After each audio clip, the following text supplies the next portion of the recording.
Hello dear students, हम पढ़ रहे हैं एनसीईआरटी सामाजिक विज्ञान कक्षा 10 का भूगोल का चैप्टर नंबर 1 जिसका नाम है संसाधन और विकास। तो इस वीडियो में हम पढ़ने वाले हैं भूनिम्नीकरण के बारे में। तो भूनिम्नीकरण क्या होता है, उसके बाद भूनिम्नीकरण के क्या क्या कारण हैं और भूनिम्नीकरण को रोकने के उपाय। ठीक है, तो बच्चों अगर आप इस चैनल पर पहली बार आए हो, अगर आप सोशल साइंस शुरू से एंड तक पढ़ना चाहते हो तो मेरे इस चैनल को जरूर सब्सक्राइब कर लीजिए। और अगर आप नोट्स चाहते हो तो मेरी टेलीग्राम लिंक है, उसको भी ज्वाइन कर लीजिए। तो चलिए बात करते हैं भूनिम्नीकरण क्या है। तो बच्चों भूनिम्नीकरण का मतलब ये होता है जैसे भूमि का उपजाऊपन जो है, जैसे भूमि जो है उसका उपजाऊपन कम हो जाता है या फिर भूमि में कटाव उत्पन्न हो जाता है या फिर भूमि के अंदर जो पोषक तत्व होते हैं उनमें अगर कमी आ जाती है तो उसी को हम बोलते हैं भूनिम्नीकरण।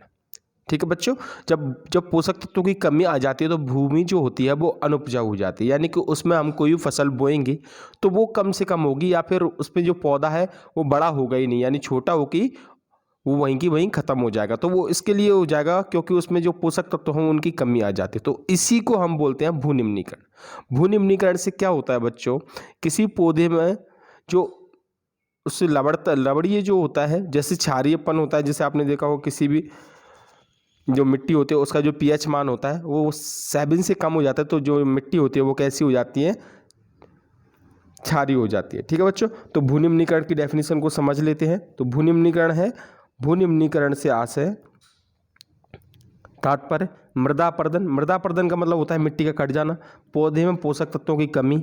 ठीक है, पहली तो मृदा अपरदन, दूसरा पौधे में पोषक तत्वों की कमी और मृदा में सूक्ष्म जीवों की घटना। जो सूक्ष्म जीव होते हैं जो कि पौधे को बढ़ने में सहायक होते हैं, कुछ जीव ऐसे भी होते हैं जो पौधे को आगे ग्रो करने में, क्योंकि वो क्या है जो कीटाणु होते हैं उनको क्या कर लेते हैं, खा लेते हैं। ठीक है, तो ये जो जीव हैं वही खत्म हो जाएंगे तो पौधे की जो ग्रोथ है वो भी रुक जाएगी। ठीक है, दूसरा है नमी की कमी का होना। ये सभी चीज़ें किसका है, ये भूनिम्नीकरण है। भूनिम्नीकरण का मतलब समझ में आ गया। सिंपल सी बात ये समझ लीजिए, भूनिम्नीकरण का मतलब होता है जो मिट्टी जो होती है उसका उपजाऊपन क्या हो जाता है, कम हो जाता है, मिट्टी अनुपजाऊ बन जाती है, इसी को भूनिम्नीकरण बोलते हैं। क्लियर, तो भूनिम्नीकरण समझ में आ गई।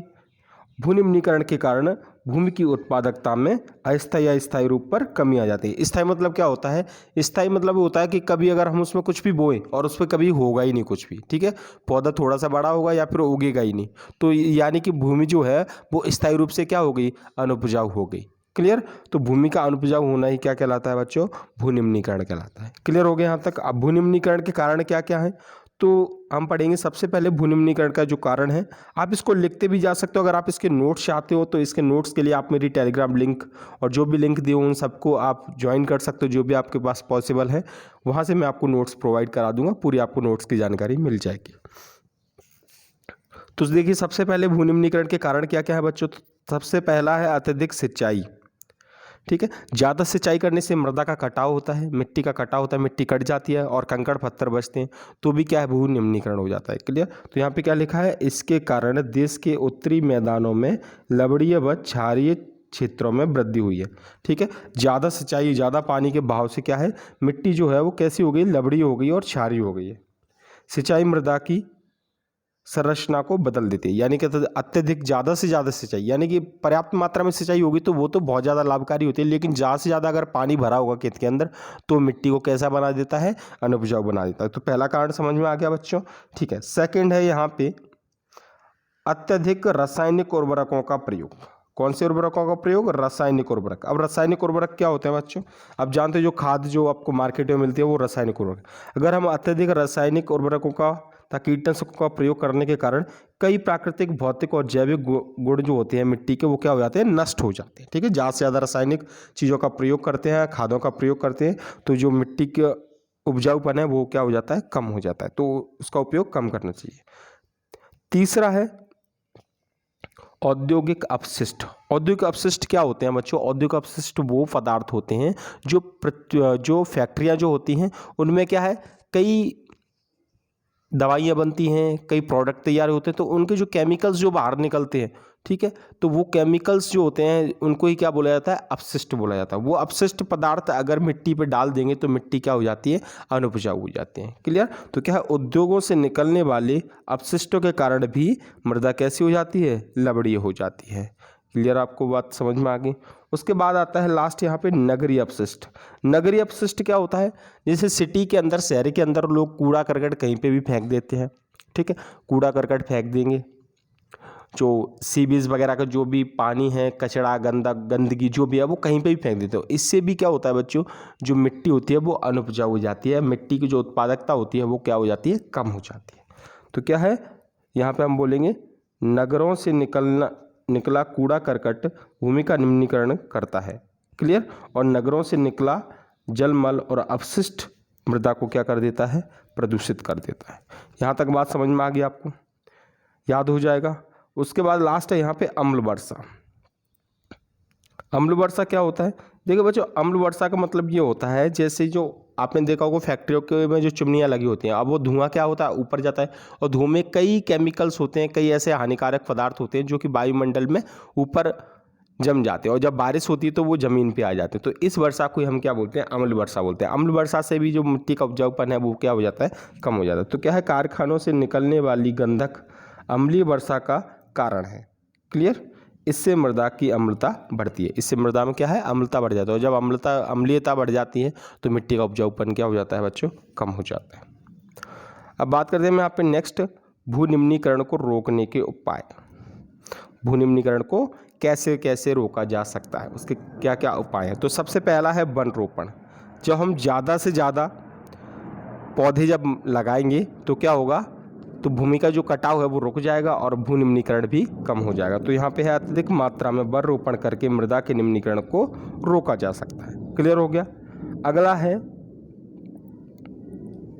खनन नियंत्रण। खनन नियंत्रण का मतलब ये है बच्चों, कहाँ पे भी लोग खनन करते हैं, खनन मतलब जैसे खदानें खोदते हैं जिससे पत्थर निकालते हैं, ठीक है, और कई जीवाश्म ईंधन निकालते हैं। तो ये खनन जो अनियंत्रित, अगर अवैध खनन जो होता है उसे भू निम्नीकरण हो जाती है। ठीक है।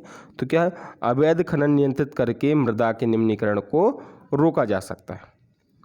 क्लियर। तीसरा पॉइंट है यहाँ पे औद्योगिक जल को परिष्करण के पश्चात। औद्योगिक जल को परिष्करण का मतलब ये होता है जैसे फैक्ट्रियों से जो गंदा जल निकलता है, जो गंदा पानी निकलता है, उसको हम क्या करें, पहले उसको फिल्टर करें, उसमें जो भी हानिकारक, जो मिट्टी के लिए हानिकारक पदार्थ होते हैं वो सब क्या हो जाए, नष्ट हो जाए। उसके बाद उस पानी को क्या है, बाहर फेंका जाए, या जो भी अपशिष्ट पदार्थ हैं उसको पहले क्या है, यहीं पे डिस्पोज कर दिया जाए, उसके बाद उसको बाहर फेंका जाए। तो ये मृदा के लिए या मिट्टी के लिए हानिकारक नहीं होगा। तो यहाँ पे क्या लिखा है, औद्योगिक जल को परिष्करण के पश्चात विसर्जित करके जल और भूमि को प्रदूषण से कम किया जा सकता है। क्लियर हो गया यहाँ पे। और लास्ट है यहाँ पे, लास्ट पॉइंट है पशुचारण पर नियंत्रण करके मृदा प्रदूषण को रोका जा सकता है। पशु जो होते हैं वो जब ज़्यादा से ज़्यादा घास चरते हैं तो उससे क्या होता है, मिट्टी की जड़ें होती हैं वो हट जाती है और मृदा कटाव उत्पन्न होता है। तो ये भी एक भू निम्नीकरण का कारण। तो क्या है, पशुचारण को अगर नियंत्रित कर लिया जाएगा तो भी क्या है, मृदा का कटाव कम से कम होगा। क्लियर। तो ये तो थे उपाय। क्लियर, आपको समझ में आ गए होंगे। अब हम बात करते हैं राष्ट्रीय वन नीति 1952 की बात करते हैं। देखिए राष्ट्रीय वन नीति क्यों लेके आई, इसका क्या कारण था। तो राष्ट्रीय वन नीति इसीलिए लेके आई क्योंकि लोग जो हैं वो अंधाधुंध वनों की कटाई कर रहे थे। ठीक है, सभी व्यापारी, सभी लोग अपने लाभ के लिए वनों की कटाई कर रहे थे। इससे क्या हो रहा था, पर्यावरण में ग्लोबल वार्मिंग आपने सुना होगा, जो समस्या उत्पन्न हो, कई समस्या उत्पन्न हो गई, जिससे क्या है, हमारा जो पारिस्थितिकी तंत्र है वो पूरी तरीके से बदलने लगा। ठीक है, ऋतु चक्र बदलने लगा। तो इसके लिए सरकार क्या है, एक नियम लेके आई। सरकार क्या है, एक नियम लेके, जैसे हमारे देश में राष्ट्रीय वन नीति 1952 द्वारा देश के कुल भौगोलिक क्षेत्र के 33% भाग पर वन होना आवश्यक है। उन्होंने ये डिसाइड किया कि देश में जितना भी भौगोलिक क्षेत्र है उसके 33% भाग पर क्या होना चाहिए, वन होना चाहिए, क्योंकि ये वन क्या है, हमारे मानव जीवन के लिए अत्यंत आवश्यक है। क्लियर। वन नीति द्वारा निर्धारित यह सीमा पारिस्थितिकी तंत्र में संतुलन बनाए रखने के लिए आवश्यक है। क्लियर। वन क्षेत्रों से लाखों लोगों को रोजगार मिलता है। वनों से क्या होता है, कई लोगों को रोजगार भी मिलता है, इसीलिए वन क्षेत्र बहुत जरूरी। लेकिन ऐसा हुआ नहीं है, अभी भी 24% भाग पर ही सिर्फ वन पाए जाते हैं। उसके बाद है भू उपयोग का एक भाग बंजर भूमि और दूसरा गैर कृषि प्रयोजन में लगाई गई भूमि कहलाता है। क्लियर। जैसे बंजर भूमि में क्या क्या आता है बच्चों, पहाड़ी, सूखी और मरुस्थलीय भूमि आती है। ठीक है। और गैर कृषि प्रयोजन में लगाई गई भूमि कौन कौन सी होती हैं, बस्तियां होती हैं, सड़कें होती हैं, रेल लाइन होती है। ठीक है बच्चों, तो ये है। तो अगर आपको ये वीडियो पसंद आए तो वीडियो को लाइक कर दीजिए और चैनल को सब्सक्राइब कर दीजिए। Thank you.